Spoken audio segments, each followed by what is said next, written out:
अस्सलाम वालेकुम जी। वालेकुम अस्सलाम। बहुत शुक्रिया तशरीफ़ लाने के लिए। Thank you for inviting.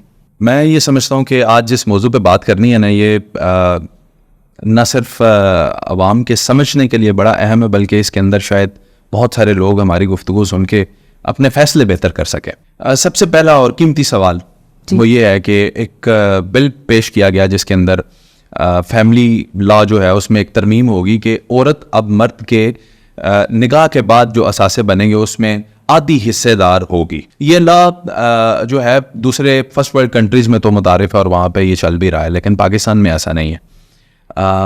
क्या आप समझते हैं कि मालिक कायनात का दिया हुआ कानून हमारे पास मौजूद है? कैसे निकाह करो, कैसे तलाक दो, बीवी को क्या देना है, बच्चों को क्या देना है, सब कुछ डिफाइंड है। उसके बाद हमें इस तरमीमी बिल की क्या ज़रूरत पेश आ गई? बेसिकली जो हम एज अ नेशन काम कर रहे हैं ये इस तरह है कि जो हमारे पास कुरान पाक में जो लॉज हैं उसमें आप देखें सूरह बकरा में साफ लिखा हुआ है कि अगर आप औरत को तलाक देते हैं तो उसको महर देकर रुखसत करते हैं, महर जो भी बने। अब उसका हक महर में दो तरह के महर होते हैं, एक प्रम्प्ट एक डॉबल। प्रम्प्ट वो होता है जो आपने शादी के लिए देना होता है, आपका निकाह जायज़ तब होता है कि आपने महर देकर उसको लाना है। उसके बाद जो डफर्ड है वो आपने तब देना है जब आप उसको रुखसत करते हैं या कोई रिमेनिंग रह जाता है।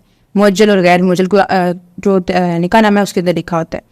अब जो हमारी नेशन है आप देखें तो ये एक ऐसी नेशन है कि जिसको सारी चीज़ें बाहर की अट्रैक्ट करती हैं, ठीक है। अब यूके यूएस अट्रैक्ट करता है। अब पाकिस्तान में लोग बिजनेस करके अमीर हो सकते हैं, लेकिन क्वेश्चन इसके लोग चाहते हैं कि हम बाहर जाएं 50-60 लाख लगाकर। वो 50-60 लाख से यहाँ बिजनेस नहीं करते क्योंकि उनको लगता है कि वहाँ बेटर अपॉर्चुनिटीज़ है।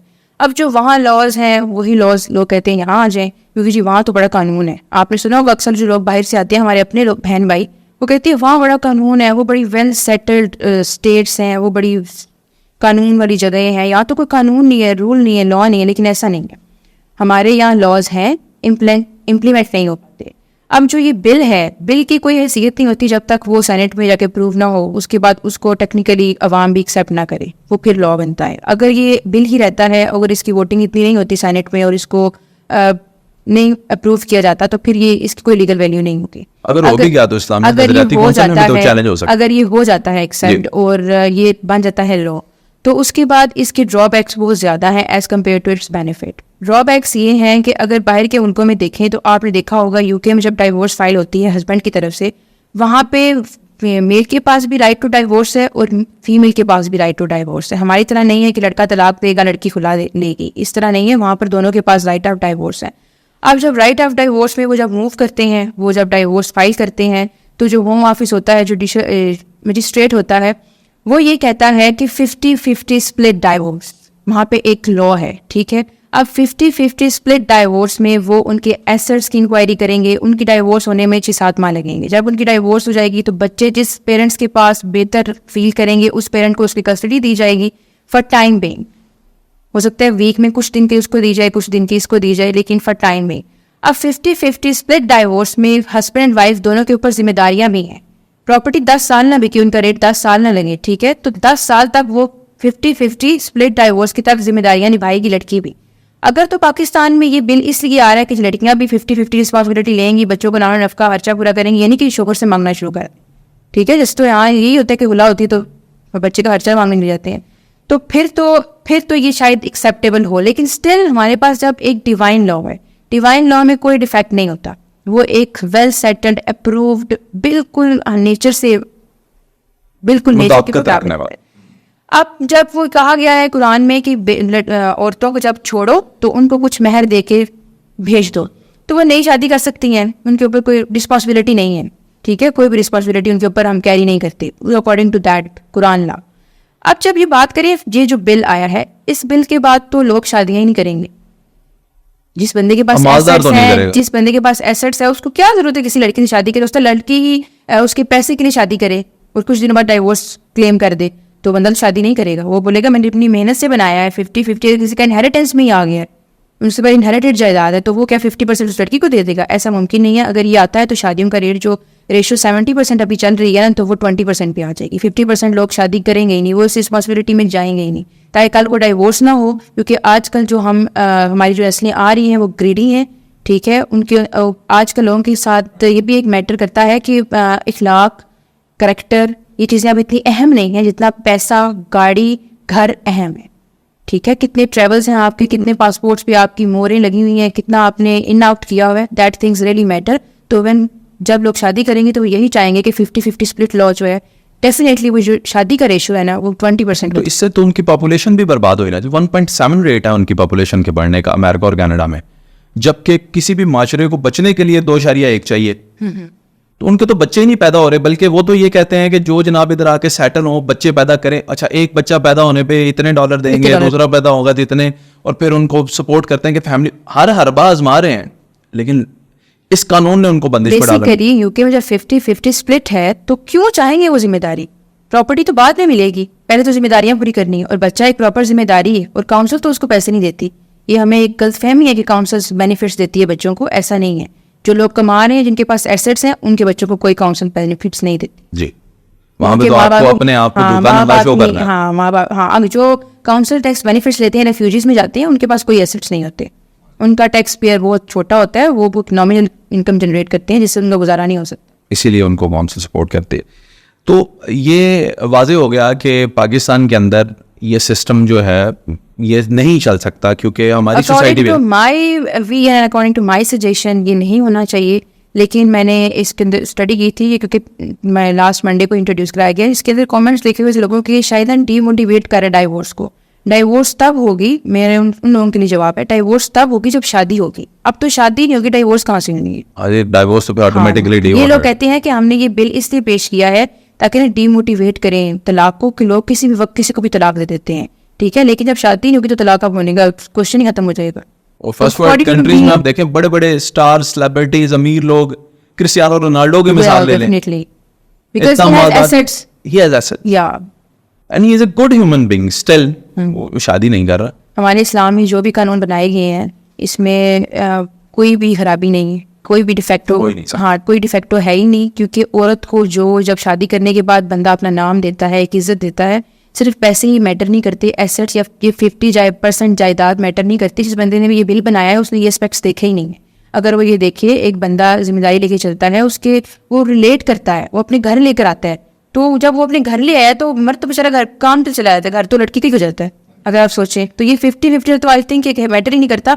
100% अगर कोई लड़की या कोई शादी करने के बाद लड़की 100% अगर रिश्ते में देती है अपना इनपुट, तो मर्द जो होता है 100% ही घर उसको ही दे देता है। ये 50-50 वाला तो चक्कर ही खत्म है। वकील साहब, on a very lighter note, एक महीने में कितनी तलाकें करवाती हैं? एक महीने में अब कहना तो नहीं चाहिए, लेकिन बहुत सारे लोग आते हैं जो तलाक, मतलब कि हमारे पास अगर केसेस की रेशियो 100% है तो 60% तो तलाक ही है, क्योंकि लोग फीमेल लॉयर्स को अप्रोच करते हैं खुला के लिए एंड डाइवोर्स के लिए। हमारा 60% काम ये इससे रिलेटेड है। तो उनमें ज़्यादातर जो केसेस होते हैं वो क्यों तलाक लेते हैं लोग? अभी आपने मेरे से पहले वो बिल की बात की, मैं आपको बताती हूँ, उसी से रिलेटेड भी है और इस क्वेश्चन से भी। मेरे पास एक क्लाइंट आई, वो मेरी फ्रेंड भी हैं और वो डॉक्टर हैं, डेंटिस्ट हैं पाकिस्तान में। उनकी शादी हो गई, ठीक है, उनकी शादी हुई जर्मनी में। अब जर्मनी में जाके लाइसेंस वगैरह उन्होंने अप्लाई किया, वहाँ पे तो टाइम लगता है, डेंटिस्ट्री का लाइसेंस आपको मिलेगा, उसके बाद ही आप जॉब कर सकेंगे। तो उनके जो हस्बैंड थे वो ऑलरेडी जॉब कर रहे थे, IS वो कोई नॉमिनल जॉब्स जो करते हैं हमारे पाकिस्तानी, जो अगर तो कोई पढ़ा लिखा भी है तो वो जॉब उसको नहीं मिलती तो वो फिर दूसरी जॉब्स करता है किसी फैक्ट्री वगैरह में। अब जर्मनी में जो रहने का जो हैंडसम अमाउंट इनकम चाहिए ना आपको रहने के लिए, वो 4,000 to 5,000 यूरो चाहिए ताकि आप अपना घर चला सकें। लेकिन उस बंदे की सैलरी थी कोई 3,500, ठीक है। 1 साल तक तो वो मतलब एक स्टूडियो अपार्टमेंट पे रही लड़की, मेरी जो वो लड़की उनकी वाइफ है वो भी रही साथ, तो 1 साल तक तो उनका गुजारा अच्छे से होता रहा। लेकिन ना 1 साल के बाद उस लड़की ने कहा कि मेरी जॉब नहीं हो रही, मुझे जॉब करनी है, लेकिन वही करनी है लाइसेंस, आपको पता है लाइसेंस के बाद ना आपका एक, पहले तो पाकिस्तान से जब आप वहाँ जाते हैं आपने लाइसेंस करना है, उनका जब लाइसेंस मिलता है, licence to work as dentist as a doctor, उसके बाद जॉब्स अप्लाई करनी होती हैं। कभी कभी जैसे पाकिस्तान में वैकेंसीज नहीं है वैसे वहाँ भी वैकेंसीज नहीं होती, दूर मिलती हैं तो बंदा नहीं जा सकता। तो वो वेट करी, तो उन्होंने कहा कि आप ना कोई और जॉब कर लें, कोई बिजनेस कर लें, मतलब 3,500 में कोई फ़ायदा नहीं है, 1,800 यूरो तो हमारे घर का रेंट है, उसके बाद groceries, bills and everything, car का वो इंश्योरेंस वगैरह, पता है कार का वहाँ पे इंश्योरेंस एंड पार्किंग टैक्स भी होता है, कार लेना वहाँ पे आसान है लेकिन बाकी उसके खर्चात ज़्यादा है, तो बचता कुछ नहीं है। आप पीछे भी आपने अपनी फैमिली को भी सपोर्ट करना होता है, तो आप ना कुछ बेहतर बिजनेस कर लें। उस बंदे ने कहा जी मैं ये जॉब कर रहा हूँ तो मुझे लगता है पैसे इनफ है, हमारी ज़रूरतें पूरी हो रही है, तो मैं नहीं करूँगा कोई और जॉब, इसी में मेरा रैंक बढ़ जाएगा, तो मुझे ज़रूरत नहीं है। उन्होंने जॉब नहीं की, उस जो उनकी वाइफ थी उन्होंने वहाँ पे वेट किया 2 to 3 मंथ्स के मुझे कोई जॉब मिल जाए, लेकिन उनको जॉब नहीं मिली अनलकीली। तो पाकिस्तान आ गई। जब वो पाकिस्तान आ गई तो उन्होंने कहा जी मैंने डाइवोर्स लेनी है। तो उस बंदे से बात की उन्होंने कॉल पे, मैंने डाइवोर्स लेनी है कि मैं वहाँ पे नहीं रह सकती, हैंड टू माउथ है वहाँ पर भी, अगर आपको आसाइशें नहीं होंगी तो वहाँ पे भी निज़ाम हैंड टू माउथ ही हो जाएगा, लग्जरी लाइफस्टाइल नहीं था।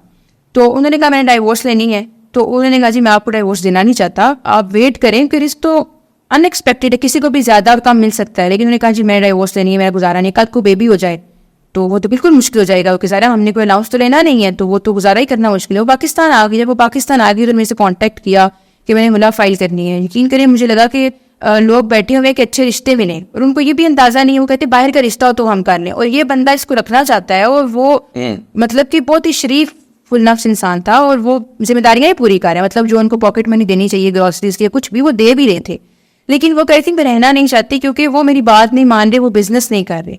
तो वो कह रहे थे कि बिजनेस मैं नहीं कर सकता, कि बिजनेस करने के लिए मुझे पता नहीं कितने यूरोज का बिजनेस क्रिएट, ऐसा तो क्रिएट नहीं होगा, लाखों यूरोज लगा के क्रिएट करना, मुझे फिर पता भी नहीं कि सक्सेस रेशियो आएगी या नहीं। अब वो आई तो उन्होंने हुला फाइल कर दी। उन्होंने मुझे कहा कि आप मेरी हुला फाइल करें। मैंने काफ़ी रोका कि आप हुला मत फाइल करें, वेट करें, क्योंकि सारे मेरे साथ एक ताल्लुक था, मेरी वो फ्रेंड थी, तो मैंने उन्हें मना किया कि यार आप थोड़ा वेट कर लें कुछ अर्सा, एटलीस्ट कुछ, जब आप डिले करते हैं ना कुछ चीज़ों को तो आप ना इमोशनली स्टेबल होने शुरू जाते हैं, फिर आपको जो चीज़ें बुरी भी लग रही थी वो अच्छी लगने लगती हैं, तो आप थोड़ा डिजर्शन में रहिए, पाकिस्तान आप आ गई है, एक इन्वायरमेंट से चेंज हो गया, तो आप थोड़ा वेट करें। लेकिन उन्होंने कहा चलिए मैं वेट करती हूँ। उन्होंने after I guess 1 to 2 months wait किया। 2 months बाद मुझे उनकी कॉल आई कि मैंने आप हुला फाइल करनी है, काइंडली मेरी हुला फाइल कर दें। मैंने उनकी हुला फाइल की, तो हमने वो सारा कुछ लिखा जो उनका इश्यूज थे, मतलब कि खर्चों का इशू। अब देखिए यहाँ तो खर्चों का इशू होते हैं कि यहाँ तो सैलरीज ही नहीं है, लेकिन वहाँ तो सैलरी देखें 3500 euro, does mean 10 to 12 lakh in Pakistan, लेकिन वहाँ पे अखराजात भी वैसे ही हैं। तो उस बंदे का जवाब में ये आया कि I want to settle and I want to live together. तो उन्होंने आगे से वो कंजुगल राइट्स का क्लेम किया कि मैं रखना चाहता हूँ, लेकिन उन्होंने कहा जी नहीं मैं नहीं रहना चाहती, तो उन्होंने डाइवोर्स लेनी फाइनली। तो इसका ये मतलब है कि आप ये नहीं कह सकते कि आप किसी को मेंटली चेंज कर सकते हैं। हमारा काम सिर्फ किसी को गाइडेंस कराना है, अगर हम नहीं भी कराएंगे तो लोग जिस चीज़ के लिए सोच लेते हैं वो करके ही लेते हैं। यानी मर्द अगर गुर्बत में है या मर्द का रोजगार वसी नहीं है तो औरत उसके साथ नहीं रहेगी इस माशरे में। किसी भी माशरे में। आपका एक्सपीरियंस 100% ये कहता है? मेरा एक्सपीरियंस यही कहता है। आप खुद सोचना, इस केस को फॉर एग्जांपल आप लें, मतलब यहाँ से लोग कहते हैं हम अमेरिका, कनाडा, यूरोप चले जाएंगे तो सेटल हो जाएंगे, तो वहाँ भी तो सेटल नहीं हो रहे, वहाँ भी तो फिर यही रोने हैं। तो इसका मतलब यही है कि फाइनेंस जो सपोर्ट है वो मैटर करती है, फाइनेंस मैटर करते हैं। तो वो दौर किधर गया है जिसमें हमारी माएँ और बुजुर्ग खवातीन जो रही हैं पहले, उन्होंने दाल साग खा कर भी और फाके काट कर भी गुजारी। आज की क्या औरत में जो है वो लग्जरी को रेजिस्ट करना उसमें मुश्किल है क्या? बहुत ज़्यादा पैसा चाहिए? मेरा नहीं ख्याल कि बहुत ज़्यादा पैसा चाहिए ज़िंदगी गुजारने के लिए ना। ये आपका एक मेंटल कंट्रोल होता है। जिस बंदे का इतना मेंटल कंट्रोल होगा उसको उतनी ही ब्लेसिंग्स मिलती जाएंगी, जिसका मेंटल कंट्रोल नहीं है उसको ब्लेसिंग्स नहीं मिलेंगी। फॉर एग्जाम्पल आप देखें तो हम अगर डिफेंस में चले जाते हैं, हो सकता है कोई लड़की रह रही हो तो एक ही औरत हो करके 3-4 मुलाजिम हो और वो जनाब जी घर अच्छा वासा, लेकिन वो कुछ नहीं है। उससे आप बात करते हैं क्या मसला है, आपको डिप्रेशन है, मुझे किस बात का डिप्रेशन है, ये काम नहीं है मेरे पास इसलिए डिप्रेशन है, पैसे का मसला नहीं है वहाँ पे उनके फारिग रहने का मसला है।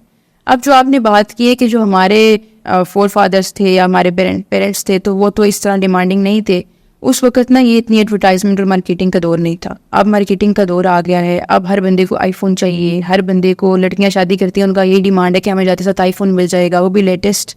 अभी 16 Pro Max आया नहीं है तो उनको वो मिल जाना चाहिए, तो ठीक है। और अगर आप देखिए तो उनको ब्रांड्स चाहिए, ताकि मैटर नहीं करता, आप ब्रांड्स पे सेल के ऊपर भी चीज़ें ले सकते हैं अगर आप चाहें तो, लेकिन नहीं, उनको ब्रांड्स चाहिए। फिर उनको इंटरनेशनल ट्रिप्स करने हैं, जो उनकी डिमांड मार्केटिंग और सोशल मीडिया से जो वो सीखते हैं, जैसे कि हमारे टिकटॉकर्स दिखाते हैं अपना लाइफस्टाइल, हर बंदा चाहता है मैं वो लाइफस्टाइल क्रिएट करूँ, तो दैट्स वाई फिर इश्यूज क्रिएट होते हैं। तो फिर इसलिए मर्दों को अब अपनी जो है वो इनकम भी ऊपर लेकर जानी पड़ेगी। मैं कहती हूँ जी अब जितना रिस्क लिखे मिलना तो उतना ही है। ये हमारी सोसाइटी का ना बहुत बड़ा ड्रॉबैक है, बहुत बड़ी, मतलब कि समझ लें दुख की बात है कि जो मर्द के नसीब में है वो औलाद है, लेकिन औलाद ना हो तो वो तलाक दे देते हैं लड़की को। और औरत के नसीब में रिस्क है, अगर मर्द पैसे ना कमा रहा हो तो औरत तलाक ले लेती है, लेकिन समझता कोई नहीं कि रिस्क, औरत समझे कि रिस्क तो मेरी वजह से आना है, मैं दुआ करूँ शायद आ जाए, या मैं खुद कुछ हाथ पार मारूँ ना, मतलब मैं खुद बाहर जगह कमा कर देखूँ। मर्दों के ऊपर तो बंदा फटाफट बात करता है। अब हम प्रोफेशनल वुमेन है तो हमें पता है कि पैसे किस तरह आते हैं, किस तरह कमाए जाते हैं। जो घराने में लड़की है उसको इतना नहीं अंदाजा। अब हमें कोई बंदा वो काम, हम जॉब पे जाते हैं तो हमें पता है यार 1 लाख रुपया पूरा महीना मेहनत करके आता है, ठीक है, हम जाते हैं काम पे, आते हैं तो फिर मिलते हैं पैसे, लेकिन जो घर बैठी है उसको लाख रुपया खर्चा चाहिए। तो अगर वो बाहर की हवा खाए तो उसको समझ आए कि ये ऐसा नहीं है। जो भी ये इस तरह करता है आई थिंक गलत करता है, हालात बदल जाते हैं। मैंने लोगों के हालात बदलते देखी हैं, मैंने वो लड़कियां देखी हैं। मेरे पास एक क्लाइंट थे, तो वो मेरे पास आए थे, उन्होंने ना प्री नेप्टल कॉन्ट्रैक्ट कराना था, क्योंकि ना वो बाइपोलर पर्सनैलिटी थे। ये प्री नेप्टल कॉन्ट्रैक्ट होता है जो UK US में होता है कि ना शादी से पहले कॉन्ट्रैक्ट किया जाता है। तो वो दोनों मियाँ बीवी आए, वो कजन्स थे, तो उसके लिए ना डिमांड्स लिखवाएगी, मैं इतना खर्चा लूँगी, निकाह उनका बाद में होना था, तो ये होगा वो होगा। तो वो उस टाइम पे जो लड़का था ना वो स्टूडेंट वीज़े पे गया था UK, ठीक है, लेकिन उसने फिर भी प्री नेप्टल कॉन्ट्रैक्ट किया और वहाँ पे जाने के बाद वाइफ को लेकर भी गया, ठीक है। जब वहाँ वो गए तो मैंने देखा है कि अभी आई गेस उनको 5 years हो गए हैं, they have everything, literally you can say everything now in Pakistan and England too. So it does mean कि हालात बदल जाते हैं अगर आप चाहे तो, अगर आपकी नीयत है किसी के साथ रहने की तो हालात बदल जाएंगे। लेकिन सबसे बड़ी बात तो आपने कर दी ना कि रिस्क जो है औरत के नसीब का और औलाद जो है वो ये समझ आ जाए तो वो। अच्छा, मुझे ये बताइएगा कि हम जब दो लोग टूटते हैं, यानी दो ख़ानदान टूट जाते हैं, तो फिर वो रिवेंज और वो बदले की जो वो अंदर आ जाती है उनके, कि हम मैंने बदला लेना है, उसमें फिर वो जो चीज़ों का लेन देन होता है वापसी का, उसके अंदर कोर्ट में जाके अगर फॉर एग्जांपल एक फ्रिज दिया हुआ है तो 2 लिखवा दिए, एक पंखा दिया हुआ है तो 3 लिखवा दिए, AC है ही नहीं था, अपने घर में भी AC नहीं, उधर मैं AC लेकर गई थी, और वो डिग्री भी हो जाता है। तो ये सिस्टम में इतना फ्लॉ ये क्यों है कि डिग्री कैसे हो जाता है? और फिर मैंने इसमें मर्दों को बदतरीन सफर होते हुए देखा। Exactly, you are right here. मेरा इनिशियली कुछ डेज पहले केस था, तो उसमें ना एक वकील साहब है जो उनकी क्लाइंट है, वो उनकी फीमेल क्लाइंट थी, मेरे पास मेल क्लाइंट। तो जो फीमेल है वो अपना शादी तलाक होने से पहले सामान लेके चली गई थी, बोला उससे बाद में फाइल की, पहले सामान, ज्यादातर यही होता, पहले सामान लेकर गई। लेकिन उन्होंने क्लेम किया जी हमारी ये चीज़ें वहाँ पड़ी हुई हैं। मेरे वो जो फ्रेंड्स थे, मतलब वो वकील, आपको पता आपस में तुम्हारी बात ही होती है। मैंने उनसे एक बार पूछा कि आप जो क्लेम कर रहे हैं, मेरा क्लाइंट बार बार कसम और कुरान उठाता है, मुझे अपने क्लाइंट पे भी डाउट होने लगा, क्योंकि आप लोग इतना डील करते हैं, आपको पता लग ही जाता है ये कि क्या मतलब। वो रोता था कि बाजी वो सामान ले गई है, लेके, मैं कहती थी अगर लेके तो इतनी लिस्ट लगी है, और वो कहते हैं कि हम तुम्हारे कमीशन भेजेंगे चेक करने के लिए, तुम्हारे पास सामान है भाई, तुमने नहीं छुपा दिया। वो कहते नहीं, मैं इसे कुरान पहले ले लें, मेरा सामान वो आ जाएगा, ले गई ये सामान। वो उसका रेंट का घर था जहाँ वो रह रहे थे, इस्लामाबाद में दोनों रह रहे थे। उसके बाद जब उनकी डाइवोर्स हुई तो जो है ना अपने घर में शिफ्ट हो गए, अपने पेरेंट्स के बाद वो अपने पेरेंट्स के पास। तो उसने कहा जी मेरा वो घर ही नहीं रहा, कहाँ पे सामान है, सामान उठाया तो मैंने घर वाली किया, वरना अगर मैं उठाता तो वो सामान लेकर आता, मेरे इस घर में भी सामान नहीं पड़ा। मैंने ऐसे मजाक में कुछ 3-4 महीने गुजरे, अपने फ्रेंड्स जो वकील हैं, कोलीग, मैंने उनसे पूछा कि सर ये बताएं कि क्या वाकई ये सामान अभी इधर ही है? उन्होंने कहा कि देखिए मुझे तो क्लाइंट ने यही बताया था कि वो सामान ले गई है, लेकिन जाहिर है हमने इन पर कोई डर तो डालना था, तो सिर्फ फुला का या बच्चे के खर्चे का डर डालते तो ना डलता, तो इसलिए हमने ये क्लेम किया है। हमने उसके बाद बड़ा उसको आर्ग्यू भी किया, लेकिन जो मेरा क्लाइंट है उससे सिर्फ ये जो उसका स्टेटमेंट लिया उन्होंने, तो क्रॉस एग्जामिनेशन में वकील केस बदल भी सकता है, जब उसका तरीक़ेकार है क्रॉस एग्जामिनेशन करने का। जो मेरे कोलीग है उन्होंने बड़े तरीके से सवाल पूछे, सामान किसके पास था, उस दिन कौन आया था, कीज़ किसके पास थी, उसकी ये गलती थी, उसने कहा जी कीज़ मेरे पास थी, मैं ही इनको लेकर आया हूँ जेलम। तो वहाँ से वो फंस गया। जज साहब ने इस चीज़ को एक फैक्ट बनाया कि जब कीज़ इसके पास है और ये उसको जेलम लेकर आया तो सामान मतलब ये नहीं लेकर आया, ठीक है, सामान इसके पास ही है, तो उनका डिग्री हो गया। तो I guess 13 to 14 lakh rupees का डिग्री हुआ। 14 लाख हो गई बात, करेंगे हाई कोर्ट में, लेकिन स्टिल ये हो जाता है, हाँ, फिर देना ही पड़ता है। अगर आप कचहरी में देखें तो बड़ी लोग बातें करते हैं, मेल डोमिनेटेड सोसाइटी है जो कि है, लेकिन कोर्ट में जब फैमिली इश्यूज क्रिएट होते हैं तो मेल डोमिनेशन बिल्कुल ज़ीरो हो जाती है। मर्द बहुत सफ़र करते हैं, बच्चे के खर्चे के लिहाज से हो जाए या फिर ये डाइवोर्स के बाद सामान के लिहाज से हो जाए, वो सारी चीज़ों में करते हैं। अगर हमारे पास क्लाइंट आते तो हमें पता होता है, हम उसे बता देते हैं कि तुम भाई तुम लड़का हो तो तुम्हारा 50-50 केस है, लड़की आती है हम कहते हैं 100% तुम विनिंग हो, कि ज़ाहिर है बताया उसको तुम क्लेम एक्सेप्टेबल है। मैं आपकी इस बात से, मैं ये सवाल पहले भी एक पॉडकास्ट में पूछ चुका हूँ और आपसे भी पूछना चाहूँगा कि क्योंकि आप फैमिली वैल्यूज़ पे बात कर रही हैं और इनसे लोग सबक सीखेंगे इन बातों से, एक मुख्तसर अंदाज में अगर आप मुझे बयान कर सकें कि इस माशरे के अंदर दौर जदीद में 2024 में मजलूम कौन है रिश्तों में, मर्द या औरत? ये कहना बहुत मुश्किल है। सम टाइम मर्द भी गलत हैं और सम टाइम औरतें भी गलत।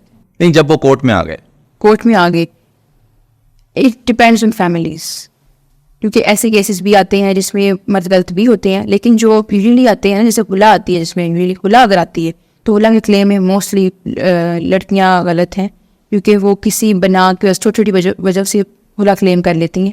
लेकिन अगर कोई डाइवोर्स देता है तो उसमें ये कहा जा सकता है कि मर्द की कोई गलती थी जिसकी वजह से पहले वो डाइवोर्स दे रहा है। क्या ख़वातीन की खुला लेने में उनके घर वालों का किरदार होता है, No. या वो खुद ही सोच के बैठी होती है कि मैंने लेना?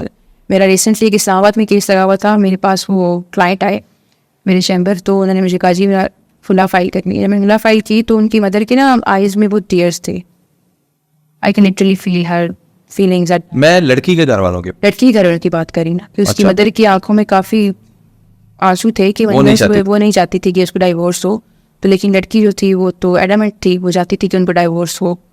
तो आई थिंक वो शायद स्ट्रॉन्ग कर लेती हैं अपने आप को।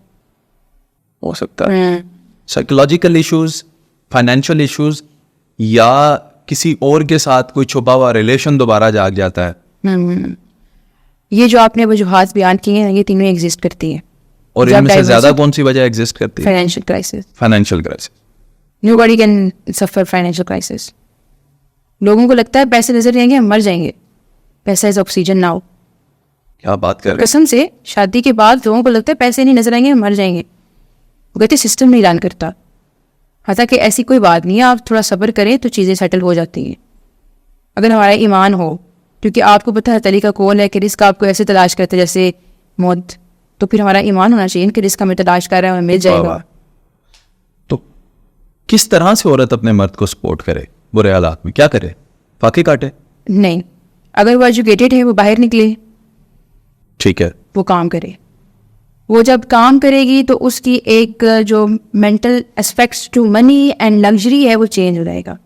जब आप खुद अर्न करते हैं, आप खुद चीज़ों को समझते हैं, आपको लगता है इट्स हार्ड टू अर्न। आपको खुद पता लगता है कि it's really hard to run a family in Pakistan. Because अगर तो फॉरेन है कोई तो फिर तो ठीक है, उनका निज़ाम चल जाता है, लेकिन पाकिस्तान में एक हैंडसम अमाउंट जनरेट करना इज़ रियली डिफिकल्ट। अगर आप जॉब भी वो कर रहे हैं जो पाकिस्तान की पुरानी जो नॉर्मल जॉब्स हैं, अगर आप कोई और ऑनलाइन जॉब नहीं कर रहे तो अगर नॉर्मल जॉब्स कर रहे हैं जो नॉर्मल लोग करते हैं तो बहुत मुश्किल है पैसे कमाना।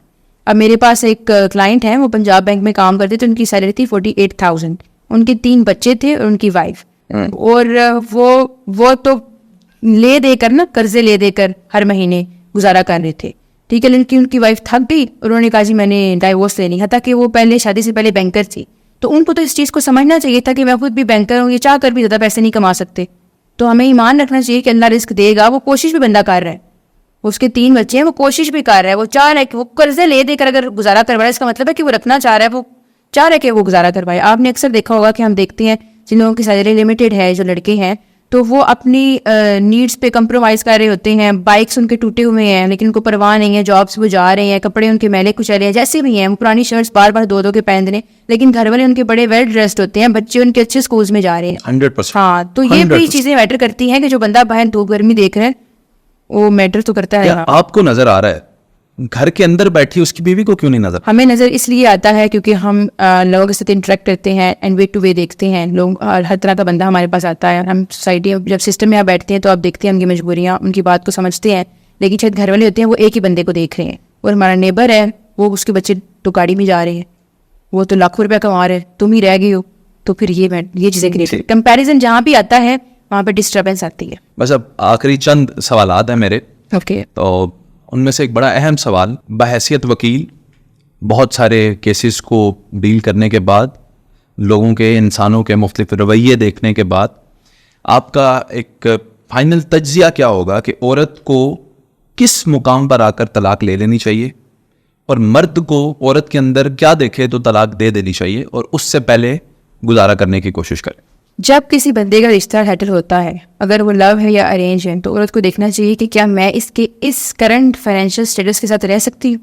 अगर तो वो नॉमिनल है और अगर मिडिल क्लास फैमिली है, अगर उसको लगता है कि हाँ मैं रह सकती हूँ और मैं इसका बाजू बनूंगी आगे जाकर, अगर कोई मुश्किल भी आती है तो आई कैन सर्वाइव, तो फिर तो उसको शादी कर लेनी चाहिए। और उसको फिर जब शादी तोड़े तो ये जहन में रखना चाहिए कि मैंने ये सोचा था, तो फिर तलाक नहीं होगी, फिर उसको वो काम डाउन हो जाएगी। और मर्दों को भी देखना चाहिए कि अगर औरत कोई छोटी मोटी गलती करती है, जैसे कोई डिमांडिंग होती हैं, तो वो डिमांड्स उनकी बिला वजह में पूरी मत करें, क्योंकि एक वक्त पे फिर उनसे पूरी नहीं होनी, तो फिर उन्होंने बाद में कहना चाहिए हमसे पूरी नहीं हो रही, ज़रा फैमिली एक्सटेंड कर जाती है, हमारी जो इकोनॉमी है वो भी डे टू डे वीक हो जाती है। तो फिर उनको भी चाहिए कि ये सोचें कि हाँ अगर एक स्टेबल एक लाइन के ऊपर अगर रिलेशनशिप चले तो I think it's go well. लेकिन अगर वो हालांकि अप्स एंड डाउन लाइफ का हिस्सा है, लेकिन अगर अप्स एंड डाउन के साथ कोई रिलेशनशिप चलता है तो वो मुश्किल जाती है। मर्दों को आई थिंक औरत को तब छोड़ देना चाहिए अगर उनका करेक्टरली कोई फॉल्ट हो, क्योंकि वो औरतें ना बसती हैं और ना वो बसना चाहती हैं। वो फिर मर्दों का आप यही सुनेंगे कि जी 302 का मुकदमा बन जाएगा वो अनकरीब, क्योंकि अगर वो नहीं छोड़ेंगे, उसको फोर्सफुली रखते रहेंगे तो वो जो बंदा होगा जो पीछे उसका कॉन्टैक्ट है वो फिर उस वजह से जान छुड़ाने के लिए उसको मर्डर करेगा। अक्सर हम ऐसी कहानियाँ सुनते हैं टीवी पर भी, रियल लाइफ में भी। और लड़कों को तब छोड़ना चाहिए जब उनका भी कोई आई थिंक ऐसा इररेलेवेंट एंड अनएथिकल बिहेवियर तो तब छोड़ना चाहिए, वैसे नहीं। फाइनेंशियल क्राइसिस के ऊपर तो बिल्कुल नहीं छोड़ना चाहिए। जो लोग बेवकूफ़ी करते हैं ये बहुत बड़ी बेवकूफ़ी है। आजकल एक मामला बड़ा सरगर्म है, हनी ट्रैप। ख़वातीन के ज़रिए कारोबारी और नामवर शख्सियात को ट्रैप करना और फिर उनसे माल बटोरना या फिर उनको ब्लैकमेल करना वीडियोस बनाकर या ऐसे। अगर किसी का किसी औरत के साथ ऐसा ताल्लुक बन नहीं जाता, और मर्द हनी ट्रैप तो वही होता है जो हनी को पसंद करता है, जो नहीं करता वो कैसे ट्रैप होगा। लेकिन इसमें मर्द कोई सिक्योर है, कोई कानूनी कार्रवाई कोई औरत के खिलाफ हो भी सकती है, क्योंकि वो ट्रैप करती है, मर्द फंसता है, लेकिन कभी देखा नहीं है औरत को सजा हो गई। ये आज से तो नहीं है ना। आप अगर इस्लाम की हिस्ट्री देखें या हमारे मतलब बरसगीर की हिस्ट्री देखें, हमेशा औरतों के ज़रिए ही ट्रैप किया जाता है, ठीक है। बिकॉज जिसकी जो अट्रैक्शन है, औरत एक वे ऑफ अट्रैक्शन है, दैट्स वाई उसको एक ग्रुप अगर किसी की एनिमिटी है तो वो क्रिएट करते हैं उसका, वो समझता है एक इररेलेवेंट सी अननोन सी बंदी ले आते हैं, उसका बंदे के साथ कांटेक्ट हो गया। तो ये जो हनी ट्रैप वर्ड यूज़ किया जा रहा है, तो डेफिनेटली वो हनी तो आप डेफिनेटली वही बंदा आएगा जिसको हनी अट्रैक्शन है।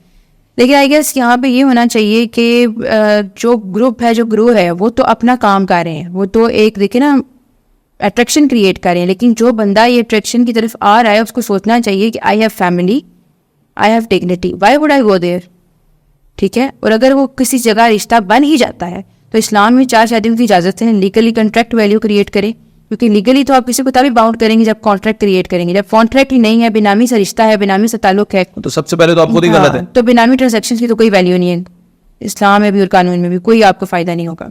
तो वो जो आपको फंसा रहे हैं वो तो आपको ऑलरेडी गलत सोच का मालिक है, गलत काम की इंटेंशन रखता है, गलत काम करने जा रहा है और उसके साथ गलत हो जाता है। तो इस सारे गलत मामले में कानून क्या करे? हाँ, वो कुछ नहीं कर सकता। कहते हैं किसी की नहीं गड़ा खोदो तो खुद बंदा गिर जाता है, ये वो बिल्कुल ऐसे ही। बहैसियत खातून इस मेल डोमिनेटिंग सोसाइटी के अंदर औरत का वकील बनना एज ए प्रोफेशन कैसा है? It's really good, I like my job.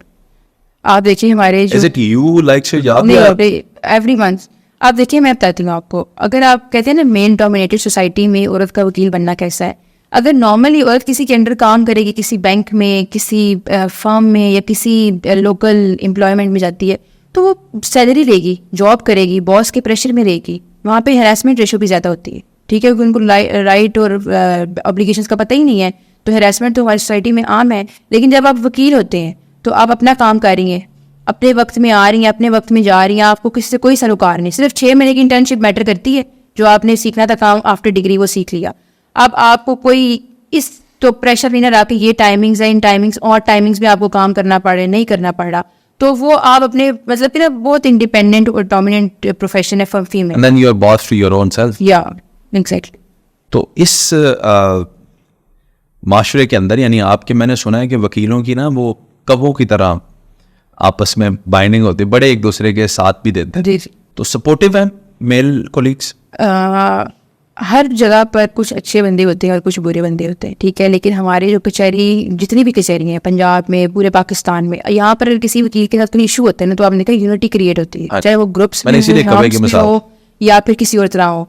तो डेफिनेटली वो जो कोलीग्स होते हैं, वो जो वोट का भी एक सीन होता है कि फीमेल का वोट उन्हें लेना है, तो वो उस चीज़ से बड़ा रिस्पेक्ट करते हैं। एवरी ईयर उनको फीमेल से वोट तो चाहिए, तो वो बड़ा सपोर्ट भी करते हैं। तो एक नाइस प्रोफेशन है, फैमिली जैसा माहौल। हाँ, एक नाइस प्रोफेशन है। लैंग्वेज नीचे मुझे अच्छी लगती है आपकी कचहरी की। जब हम जाते हैं तो अजीबो गरीब सी आवाज़ें आ रही होती हैं, और वो पंजाबी के टिपिकल स्लोगन्स और वो आवाज़ें, और मैं सोचता हूँ कि एक अब वकील एडवोकेट बैठी हुई है और वहाँ पे एक मेल वकील जो है वो अजीबो गरीब सी लैंग्वेज में बात कर रहा है, तो ऑकवर्ड नहीं लगता कभी आप उन्हें? ये जो फील्ड है ना, ये बहुत बोल्ड है।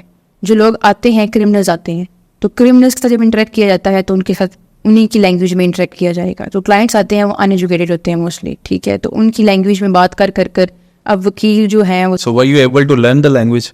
वी हैव टू अच्छा, वी हैव टू और फिर वो कचहरी की हद तक रहती है या घर में सिबलिंग्स के साथ भी आई वो गेस कभी कभी? घर तक ही रहती है, अच्छा, क्योंकि घर में तो बाकी लोग भी होते हैं तो वो बर्दाश्त नहीं करते, हाँ। तो वहाँ तक वहाँ एक सिनेरियो इन्वायरमेंट ऐसा होता है। लेकिन आप तो काफ़ी बेटर हो चुके हैं, आप चीज़ें काफ़ी बेटर हो चुकी हैं। The last question of the podcast is your interaction with police.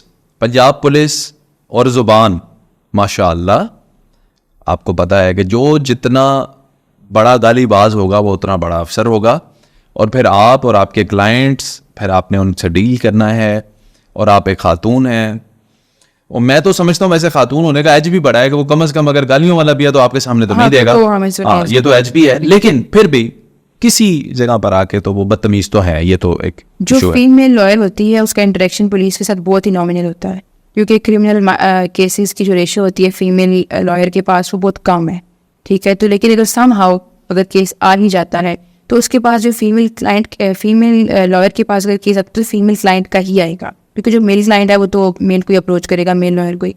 तो अब जब फीमेल है और फीमेल ही क्लाइंट है, फीमेल ही लॉयर है, तो वो इंटरेक्ट करती है पुलिस से, ठीक है। फॉर एग्जांपल कांस्टेबल से या किसी भी को कॉल करते हैं तो वो पहले तो लाइट लेते हैं, मेल को तो वो Female को इतना यानी हाँ, वो वो important लाइट है। लेते हैं, वो उस तरह कहते हैं बाजी हो जाएगा, मैम हो जाएगा, कर देते हैं ये, वो आपको बताते हैं ये, वो चीज़ों को बहुत लाइट लेते हैं। वो तो हमसे तो वल्गैरिटी या कोई डेरोगेटरी रिमार्क्स तो वो तब करेंगे ना जब हमसे बात करेंगे, तो वो बात ही नहीं हो रही, डेरोगेटरी तो बात कोई हो ही नहीं, मतलब बात ही अस्सलाम वालेकुम वालेकुम अस्सलाम जी हो जाएगा खत्म। ये लैक ऑफ कॉन्फिडेंस है या माल ना मिलने की उम्मीद? ये दोनों कह सकते हैं इसको। उनके अंदर हो सकता है ना कॉन्फिडेंस की कमी, नहीं यार मैं फीमेल से इंटरेक्शन नहीं कर सकता। हाँ। और दूसरा ये भी हो सकता है ये देखो मैं पैसे क्यों नहीं मांगा। फीमेल से इंटरेक्शन इसलिए भी नहीं करते कि उनको लगता है कि फीमेल हमें फिर सर खा जाती है। कुछ लोग ऐसे भी हो कहते हैं दिमाग खा जाती है जी, मतलब अच्छा, ये आप एडमिट कर रही हैं, मुझे बता रही हैं कि खा जाती बता रही हूँ मैं, वो कहते हैं, उनका बता रही हूँ, मैं नहीं कह रही, लेकिन ये वो कहते हैं, उनका ये कहना होता है, उनका ये मानना था। अगर उनसे पूछे ना जाकर जी। कि आपने जी जवाब नहीं दिया, वो कहते हैं जी बाजी वो तो हम इसलिए ये वो, तो ये हमें सिक्स सेंस कहती है कि वो उनका मानना ये है कि शायद हम बात करेंगे तो मुझसे सवाल पे सवाल के लड़के तो सवाल नहीं करते, वो डायरेक्टली पुलिस स्टेशन चले जाएंगे, वो तो उनसे डायरेक्टली इंटरेक्ट कर लेंगे। लेकिन बंदियाँ वो पूछती जाएंगी तो फिर डेफिनेटली उनको होता है कि हम जरा इंटरेक्ट करें ही ना। बहैसियत वकील तो आपको कितने साल हो गए काम करते हुए? मेरी अल्हम्दुलिल्लाह लोअर कोर्ट्स की प्रैक्टिस है वो 7 to 8 years की है, हाई कोर्ट की 5 to 6 years की। माशाल्लाह काफी टाइम हो चुका है। जी। वकील को भी कभी रिश्वत देनी पड़ी? वकील को रिश्वत देने की जरूरत नहीं है, वो अपनी फीस में ही निकाल लेते हैं, बड़ा मार्जिन होता है, तो वो अपनी फीस ले सकते हैं। जितना अच्छा काम करेंगे उतनी अच्छी नहीं, क्लाइंट। किसी महकमे में किसी जगह पे कि कभी गाड़ी रुक जाती है, कोई लाइसेंस का मामला हो जाता है, नहीं, जब कोई हम आप- काला कोट पहन के जानते हैं तो वो हमसे रिश्वत कभी तो काला कोट उतारती है ना हाँ, अगर उतारा नॉर्मल तो ह्यूमन। हाँ, कभी उतारा जिंदगी तो में फिर- किसी भी मौके पे, नॉट इन कचहरी, नॉट इन पुलिस स्टेशन, किसी पर्ची वाले को कभी कहीं किसी को रिश्वत देनी पड़ी? अगर वो ना जानते हो तो फिर वो डिमांड कर लेते हैं कि जी ये, तो जब उसको बताया जाए कि हम वकील है तो फिर उन्होंने कभी डिमांड नहीं किया कभी। कम से कम आप इस माशरे के उन चंद लोगों में से तो हैं ना जो रिश्वत नहीं देते, जी अल्हम्दुलिल्लाह। लेकिन मांगने वाले मांग लेते हैं, जानते ना हाँ, हो। मांग लेते हैं। अगर उनको पता ना हो, अगर आपका इंट्रोडक्शन ना हो, अगर आप किसी जगह फंस गया, एग्जाम्पल आप गाड़ी चला रहे हैं, चलाए हो गए, तो वो कहते हैं चलान नहीं काटते, या फिर सम टाइम आप ओवर स्पीड कर जाते हैं, तो ऐसे मामला वो हो जाते रिश्वत हैं। मांग- तो फिर जब आप तारुफ करवाती हैं कि मैं वकील हूं, लाइसेंस शर्मिंदा नहीं दिखाते होते? हैं, कहते ओके थैंक यू अल्लाह हाफिज। नहीं, आप बताती हैं कि मैं वकील हूँ। नहीं, शर्मिंदा तो नहीं होते, हाँ कहते ओके अल्लाह हाफिज। हमारा सिस्टम ऐसे चलता है, करप्शन ऊपर से लेकर नीचे तक है, ऐसा तो नहीं है कि ऊपर से सिर्फ करप्शन है, करप्शन का एक स्टेप है, हर कोई करप्शन कर रहा है। अभी रिसेंटली इस तरह है कि आपने देखा होगा कि अभी एक न्यूज़ आई थी कुछ अर्सा पहले जिसमें कोर्ट फीस को बहुत बढ़ा दिया गया है, ठीक है। जहाँ पर आपने देखा केस अगर आप कचहरी कभी गए हो कि 1-2 रुपए के 10 रुपए के वो टिकट्स लग जाते थे, वो टिकट्स बिल्कुल खत्म कर दिए गए हैं। उन टिकट्स की जगह पर ना स्टैम्प पेपर क्रिएट कर दी गए हैं कि स्टैम्प पेपर आपने लेना है, उसकी वैल्यू 100 रुपीज़ से अबव कर दी गई 1 पेज की। तो वो अगर ये चीज़ें आ जाएंगी तो आपको सोचे कोई केस क्यों करवाएगा। रिश्वत देने से तो एक अलग बात है, लेकिन ये जो ये 80% फीस एक्स्ट्रा कर दी गई जो कोर्ट फीस है, मतलब कि 1-2 रुपये का जो हम लगाते थे टिकट, वो अब 100 रुपीज़ का हमें स्टैम्प पेपर लगा, यानी इसमें भी रेशो कम हो गई केसेस। केसेस की रेशो कम गई। चलिए, बहुत शुक्रिया आपका। बड़ी ये फ्रूटफुल रही हमारी गुफ्तगू, और उम्मीद है कि अवाम भी इससे अच्छा सबक लेंगे। मैं इस बात की आपको दाद देता हूँ कि खातून हैं आप, लेकिन फिर भी आप जो फैक्ट्स हैं अगर वो मर्दों के हक में है तो वो भी बयान करती हैं, और ख़वातीन के हक में हो तो वो भी बयान करती हैं। बड़ा अच्छा इंटरेक्शन रहा, Thank और you. उम्मीद है कि आने वाले दिनों में भी जब जब कोई नई कानूनी तरमीमें हुआ करेंगे तो हम बैठ के I will इंशाल्लाह look forward. Thank you so much for inviting me. Thank you. अल्लाह हाफ़िज़। Allah Hafiz.